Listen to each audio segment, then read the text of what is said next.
आज मैं लेकर आई हूँ कच्चे नारियल से बने सुपर सॉफ्ट और डिलीशियस कोकोनट लड्डू की रेसिपी, जो कुछ ही मिनटों में बनकर रेडी हो जाता है। इसमें ना तो हमें चाशनी बनानी है और ना ही कोई मेहनत करनी है।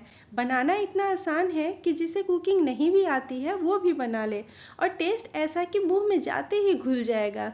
इसके सामने तो मार्केट की मिठाई भी फीकी लगेगी। Hey everyone, welcome to Khushboo जियम हब।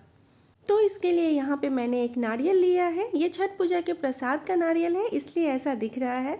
तो सबसे पहले हम इसका पानी निकाल लेंगे। तो इसके लिए इस तरह से इसमें होल कर लेंगे तीनों में, और इससे हम पानी निकाल लेंगे।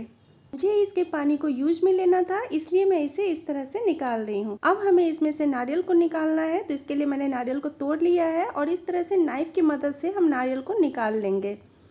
तो ये देखिए, मैंने नारियल को निकाल लिया है और बाकी नारियल को भी हम इसी तरह से निकाल लेंगे। मैंने सारे नारियल निकाल लिए हैं और इसे अच्छी तरह से धो लिया है, ताकि जो भी छिलका वगैरह इसमें लगा हो वो धुल जाए। अब हमें इसके ब्लैक वाले पार्ट को इस तरह से छील कर निकालना है। आप चाहे तो चाकू की मदद से भी छील सकते हैं, या मेरी तरह पीलर की मदद से छील सकते हैं। आपको जो भी इजी लगे उससे आप छील सकते हैं। तो इस तरह से सारे नारियल का छिलका हमें हटा लेना है। तो अब मैंने सारे नारियल का छिलका हटा दिया है। इससे क्या होता है ना, लड्डू हमारे पूरे वाइट वाइट अच्छे बनते हैं। तो ये स्टेप करना बहुत ज़रूरी है, आप इसे स्किप मत करना। तो अब हमें इसे पीसना है। तो इसके लिए हम नारियल के छोटे छोटे पीसेज कर लेंगे। तो इस तरह से मैंने सारे नारियल को कट कर लिए हैं। अब इसे हम मिक्सी जार में डाल देंगे और इसे हम ग्राइंड करेंगे। तो अब हम इसे पीस लेते हैं। इसे पीसने में हमें बिल्कुल भी पानी का यूज़ नहीं करना है। ये देखिए, अब नारियल हमारा पिस चुका है। तो बिल्कुल ऐसा नारियल चाहिए हमें मिठाई बनाने के लिए, बिल्कुल परफेक्ट है ये। अब हम इसे प्लेट में निकाल देते हैं। अब मैं ले रही हूँ 8 से 10 केसर के धागे, और इसे 2 चम्मच दूध के साथ भिगो कर रख देंगे। इसे भी हम मिठाई में यूज करेंगे, इससे कलर बहुत अच्छा आता है। तो अब नारियल रेडी है। तो अब हम चलते हैं इसके मिठाई बनाने के प्रोसेस में। तो उसके लिए मैंने एक पैन को गैस पे चढ़ा दिया है और इसमें डालेंगे 1 टेबल स्पून घी, और घी के मेल्ट होते ही डालेंगे 1 कप दूध। दूध को मैंने मलाई के साथ ही लिया है। ये बॉयल किया हुआ दूध है और ठंडा है ये। अब हम गैस की फ्लेम को ऑफ कर देंगे और इसमें डालेंगे हाफ कप मिल्क पाउडर। आप किसी भी ब्रांड का मिल्क पाउडर ले सकते हैं। दूध में हमें मिल्क पाउडर को अच्छी तरह से मिक्स करना है, इसीलिए यहाँ पे हमें गर्म दूध का इस्तेमाल नहीं करना है। तो इस तरह से हम इसे मिक्स कर लेंगे। अब ये अच्छी तरह मिक्स हो चुका है। तो अब इस स्टेज पे हम गैस की फ्लेम को ऑन कर देंगे। अब हमें इसे मीडियम फ्लेम पे कुक करना है, जब तक ये थोड़ा सा गाढ़ा ना हो जाए। तो इसे इसी तरह से चलाते हुए हम कुक करेंगे। इसे लगातार चलाते रहना है। तो अब आप देख सकते हैं कि इसमें उबाल आ चुका है। तो इसी तरह से हमें इसे कंटिन्यूअसली चलाना है। साइड्स को छुड़ाते हुए इस तरह से चलाते रहना है। तो इसे चलाते हुए 2 से 3 मिनट हो चुका है, और आप देख सकते हैं कि ये थोड़ा सा थिक हो चुका है। तो इस स्टेज पे अब हम इसमें नारियल डाल देंगे, जो हमने पहले पीस कर रखा था। आप चाहे तो यहाँ पे डेसिकेटेड कोकोनट का भी यूज कर सकते हैं, बट कच्चे नारियल से बनी मिठाई की बात ही कुछ और होती है, वो ज़्यादा स्वादिष्ट लगती है। अब मैं इसमें डाल रही हूँ आधा कप चीनी।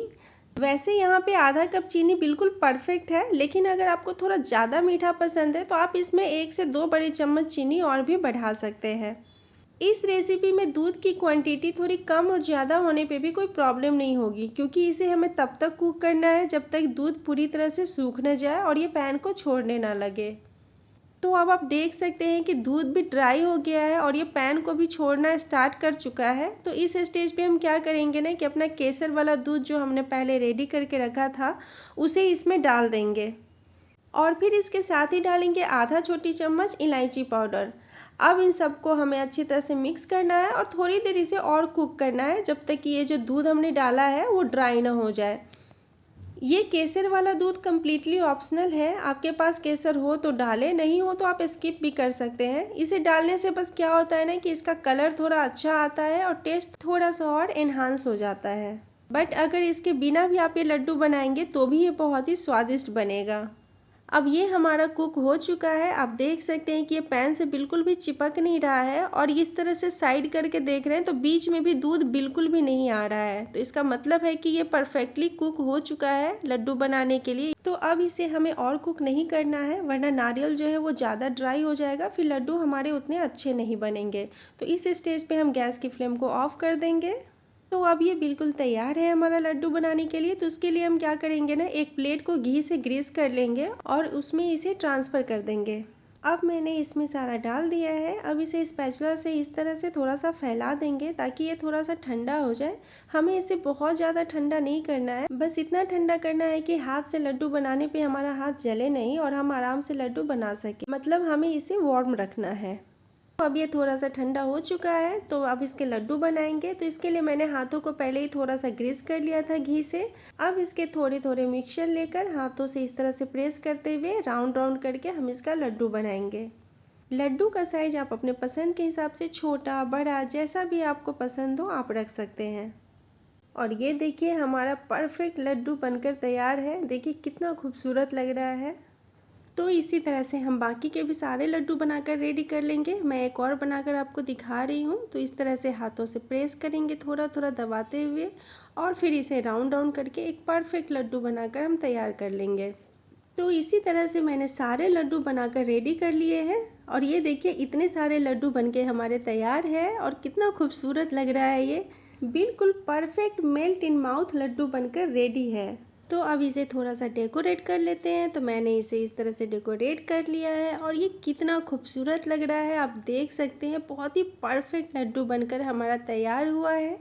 तो अब मैं आपको इसे तोड़ कर दिखाती हूँ। तो ये देखिए वाओ कितना परफेक्ट लड्डू हमारा बना है। बिल्कुल देख कर ही लग रहा है ना कि कितना शानदार लड्डू बना है और ये खाने में बहुत ही ज़्यादा स्वादिष्ट होता है। बनाना बहुत ही आसान है। जब भी कुछ मीठा खाने का मन करे आप इसे बिना किसी टेंशन के आराम से बनाकर खा सकते हैं। बिल्कुल नो फेल वाली रेसिपी है ये। अब मैंने इसे थोड़ा सा कटे हुए पिस्ता से गार्निश किया है। ये कम्प्लीटली ऑप्शनल है, मैंने बस लुक के लिए इसे गार्निश किया है। तो बस कुछ सिंपल इंग्रेडिएंट से डिलीशियस कोकोनट लड्डू तैयार है। तो आपको अगर ये रेसिपी अच्छी लगी हो तो प्लीज़ मेरे वीडियो को लाइक कीजिएगा और मेरे चैनल पे और भी इजी और टेस्टी रेसिपीज़ है उसे भी ज़रूर देखिएगा। और इसी तरह की इजी और टेस्टी रेसिपीज़ पाने के लिए मेरे चैनल को सब्सक्राइब कीजिए। Bye bye.